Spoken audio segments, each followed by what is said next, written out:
धीरे धीरे लोगों का बिजनेस के प्रति भी रुझान बढ़ रहा है। आप बिजनेस या स्टार्टअप कल्चर को लेकर क्या कहना चाहेंगे? बिजनेस स्टार्टअप कल्चर को लेकर मैं कहूंगा कि इंडियन स्टार्टअप इकोसिस्टम दुनिया का तीसरा सबसे बड़ा है। 77,000 स्टार्टअप हमारे यहाँ रजिस्टर हो चुके हैं। $400 बिलियन की इनकी वैल्यूएशन है। आपको मैंने बताया नहीं रेफरेंस क्या है। पाकिस्तान $1-1 बिलियन मांग रहा है, हमारे यहाँ केवल छोटे छोटे स्टार्टअप ही $400 बिलियन के हो गए हैं। इंडिया में 13 करोड़ एमएसएमईज हैं। हमारी 40% मैन पावर को, ये 40 करोड़ लोगों को हमारे देश में नौकरी दे रहे हैं ये जो हमारे एमएसएमई छोटे व्यापारी हैं। तो इस समय इंडियन जीडीपी का 2/3 डोमेस्टिक डिमांड यही से ही कंज्यूम। इंडिया बहुत बड़ा खुद का कंज्यूमर भी है। तो जितने ज़्यादा एंटरप्रेन्योर आएंगे हमारा ग्लोबल डोमिनेंस उतना ज़्यादा बढ़ेगा। मैं ये चाहूँगा कि जब भी कोई स्टार्टअप इकोसिस्टम में काम करने आता है तो उसको ग्रोथ एट एनी कॉस्ट नहीं करना चाहिए। उसको टॉप लाइन यानी रेवेन्यू, बॉटम लाइन यानी प्रॉफिट, इन दोनों पर ध्यान रखना चाहिए। पिछले 1 साल में कुछ गड़बड़ी भी हुई है भारत में। बहुत सारे स्टार्टअप ऐसे थे जो केवल ग्रोथ पे लगे रहे। तो पेटीएम इसीलिए गिर गया, नाइका इसीलिए गिर गया। जैसे आईपीओ पर जाते हैं लोग गिर जाते हैं। तो सक्सेसफुल बिजनेस मॉडल होना चाहिए जिसमें कैश, ग्रोथ, प्रॉफिट तीनों हो। ये नहीं कि केवल ग्रोथ होती है तो कैश और प्रॉफिट नहीं हुआ। देखिए ना ओयो के साथ में क्या हुआ, $10 बिलियन पार करके फिर $4 बिलियन पे आ गए वो। तो जब ये तीनों चीजें मजबूत होंगी तभी हमारे जो है स्टार्टअप आगे जाएंगे।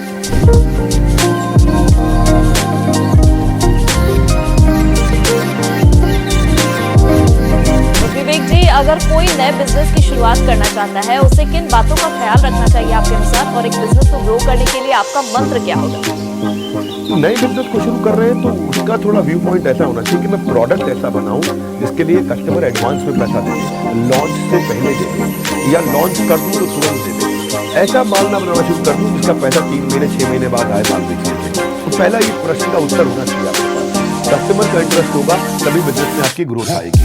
अब इसमें अगर मैं और गहरा हो सकता हूँ क्योंकि मैं स्टार्टअप के लिए काम करता हूँ, तो पहली चीज वो जो बिजनेस शुरू करते हैं तो अपने रेवेन्यू मॉडल को कई बार कमजोर छोड़ देते हैं, डिफरेंशिएशन नहीं लेकर के आते। वही काम करते हैं जो सारे कर रहे हैं। अरे ये भी कर रहे हैं, ये भी कर रहे हैं, ये भी कर रहे हैं, अरे हम भी कर रहे हैं। क्या बात कर, इसने पकौड़ी लगाई, इसने भुट्टे के स्टॉल लगाया, इसने फल फ्रूट का स्टॉल भी लगा देंगे। साधारण उदाहरण में बोल रहा हूँ। या फिर लो कॉस्ट मार्केटिंग नहीं कर पाते, बड़ा पैसा खर्च करते हैं। कई बार अगर ऐसा बिजनेस है जो कि ट्रेडिशनल बिजनेस है तो लोकेशन बड़ी इंपॉर्टेंट होती है। कई बार हम लोग कंपटीशन को समझ नहीं पाते, आउट कम्पीट हो जाते हैं। या पार्टनर्स कभी ठीक नहीं, पार्टनर्स का संबंध, को फाउंडर्स का संबंध भी बड़ा इंपॉर्टेंट है। अगर नया बिजनेस शुरू कर रहे हैं तो फाउंडर को फाउंडर देखें कि भाई मेरी ताकत है X, इसकी ताकत है Y, हम दोनों मिल जाएंगे तो X into Y हो जाएगा, X plus Y नहीं होगा। लेकिन हम लोग ऐसे लोग ढूंढते हैं जो मेरी तरह सोचता हूँ, मेरी तरह करता हूँ, जो मैं करता हूँ वो भी वही करता हूँ। तो अगर ये दोनों मिलकर वही करेंगे तो उनको वही मिलेगा जो पहले से मिल रहा था। तो पार्टनर को फाउंडर ठीक होना चाहिए।